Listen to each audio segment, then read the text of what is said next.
Good morning, everyone. So one of the things to, I want to say, be successful is to know your limitations. And we know what our limits are. We will do what we can to help people with their computer problems and so on and so forth, but we do have limits because we just don't have the knowledge or the experience, or we don't have the access to the parts or whatever, because it's not something that we were trained in. So here is a list. Thought I would throw this out here. Here's a list of things that we can't do, because we often get phone calls on what can you do. We can't do phone repairs, simply because it's not that we haven't tried with our own personal phones just to see, but yeah, no, especially when it comes to the iPhones, and this goes for the MacBooks too. We would be considered a third-party vendor or a third-party repair facility. And Apple has a bad habit of, oh, we detected you're a third-party person and you're not paying us, money. So they brick the phone or they brick the device. So we don't touch Apple products at all. For that reason, it's like someone had gotten a hold of us a couple months ago and asked if we would change the screen on their MacBook Pro because they had broke the screen. Nope, we won't touch it. Because Apple has a bad habit of bricking devices once they've been repaired, especially if it's not an authorized Apple repair facility or person. They just send a code in, they just take your device and turn it into a brick. And so to make sure we don't do that to a client, because Apple prices or Apple devices are just overratedly overpriced, we don't touch Apple products at all. Tablet repair. Again, we don't have the knowledge or expertise. Sometimes, we will tinker with our own personal tablets. But yeah, we really just don't have the knowledge of expertise. We will try on occasion. We had attempted it twice this past year and ended up just replacing it, because by the time we got around trying to fix it, we ended up doing more damage than good.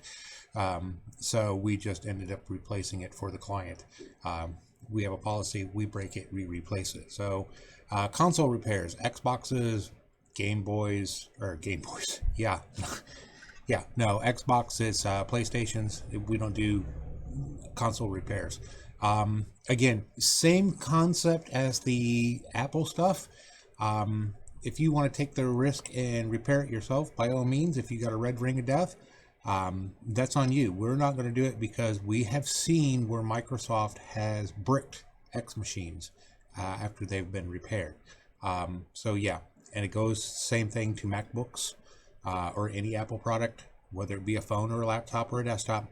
We won't touch them, because Apple has a tendency, like I said, of bricking a device.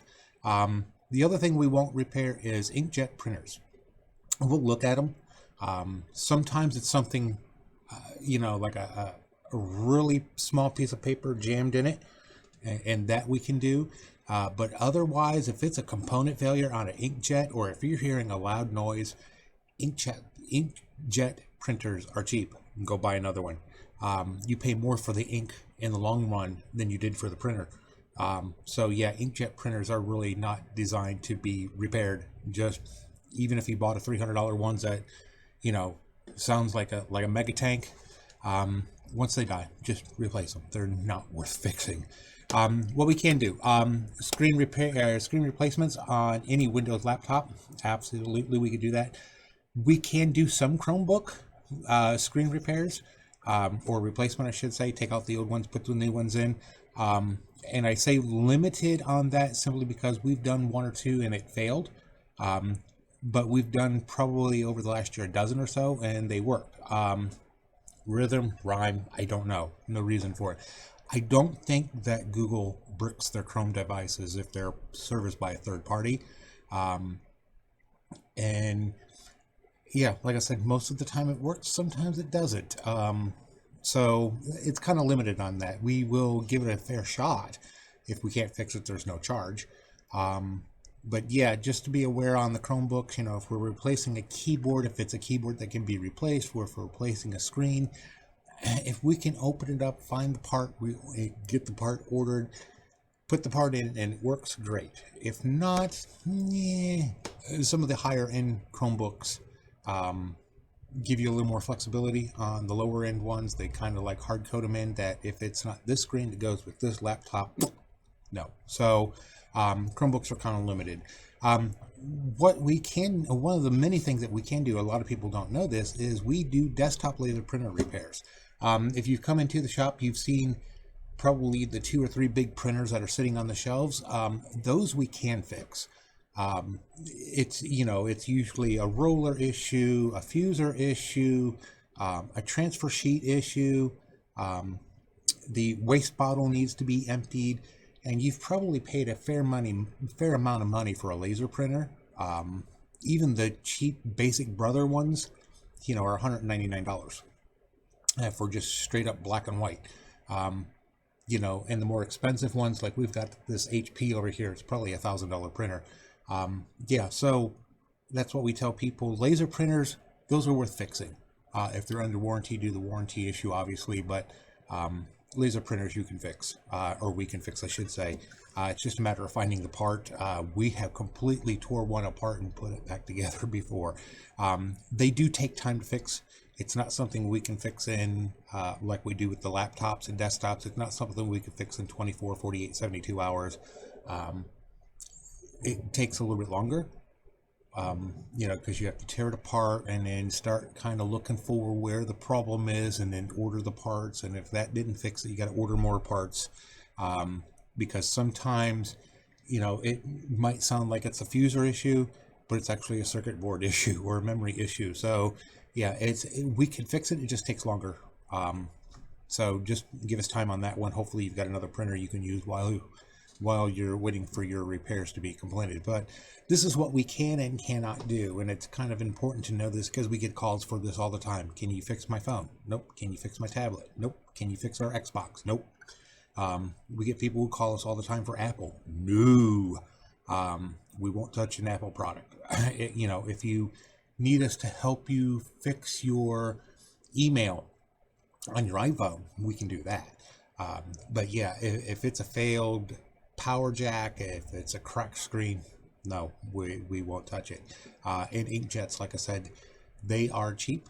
A couple years ago, they were as cheap as $40. I think now they're up to about $60 to $80, but still, over the course of time, you'll pay more for the ink than you will for the actual printer itself. So yeah, not worth it doing those. So, but Windows-based laptops, yep, we could do the screen replacements on those. We almost always are successful on that. Chromebooks, like I said, we're a little bit limited, but we'll give it a fair shot. Laser printers, we're good on those too. So that's what we can and can't do, along with just basic maintenance repairs. Windows got screwed up from a bad update. You lost some files, your hard drive went bad.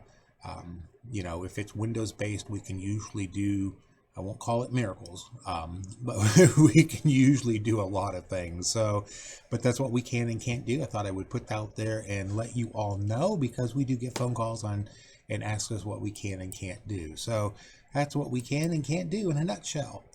So if you found this useful, like, share, subscribe with all your friends. Those are down there in the bottom there. Hit that subscribe button, hit that thumbs up. If you don't have a YouTube account or a Google account, you can find us over on Facebook. Like the page, you'll get the notices there too. There is a donation link in the video description below. It's just for $5 if you found the video useful. And what that does is, YouTube doesn't pay us.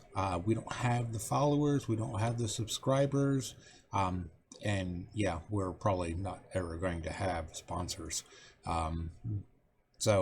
But that's once YouTube starts paying us, then I can take this link off. So in order to get paid, though, I got to have 1,000 subscribers and 4,000 hours of views in a 12-month period. So there you go.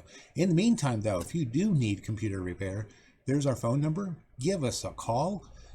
Schedule an appointment to drop off your computer, or we can come pick it up. If you're in our service area, we'll be glad to take care of you.